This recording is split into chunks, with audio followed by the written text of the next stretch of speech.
Sir எல்லாருக்கும் வணக்கம். நான் வந்து ஒரு சாதாரண ஆள் தான்.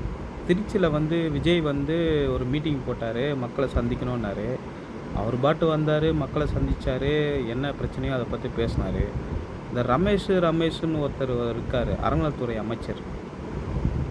அவர் வந்து திருச்செந்தூர் போனாரு, எல்லாம் பண்ணாரு. ஓகே. ஆனா அந்த ஆக்ஷன் என்ன எடுத்தாருன்னு இன்ன வரைக்கும் யாருக்கும் தெரியல. கேட்டா நாங்க வந்து லெட்டர் குடுத்துருக்கோம் அப்படி இப்படின்னு சொன்னாரு. ஓகே. ஆனா அவரு ஒரு டயலாக் விட்டாரு. என்ன டயலாக்னா, எதிர்க்கட்சியே யாருமே இல்லாதது தளபதி உருவாக்குவார்னா, இது வந்து சினிமா கிடையாது சார். ரமேஷ் சார். இது வந்து சினிமா கிடையாது. நானும் சினிமால வேலை பார்த்துருக்கேன். இது வந்து சினிமா கிடையாது. என் தலைவன் அண்ணாமலை வராரு. அவரு வந்து தனி கட்சி ஆரம்பிச்சு, அவர் தனியா வந்தாருன்னா, இந்த டயலாக்க வந்து அப்ப மேடை ஏறி பேசுங்க. அவர் எதிர்க்க பேசுங்க. நான் வந்து அப்போ உங்ககிட்ட நான் வந்து மன்னிப்பு கேட்குறேன். சரிங்களா சார்? மைக் இருக்குன்ட்டு என்ன வேணா பேசக்கூடாது.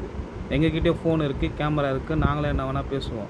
சரிங்களா? தளபதி வந்தாரா, பேசினாரா, இது பண்ணாரா, அதோட நீங்க மக்கள சந்திச்சீங்களா, அதோட போணும்.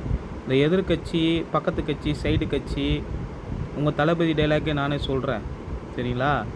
இது வந்து இது உங்களுக்கு நல்லதில்ல. சரிங்களா? வச்சுட்டுமா?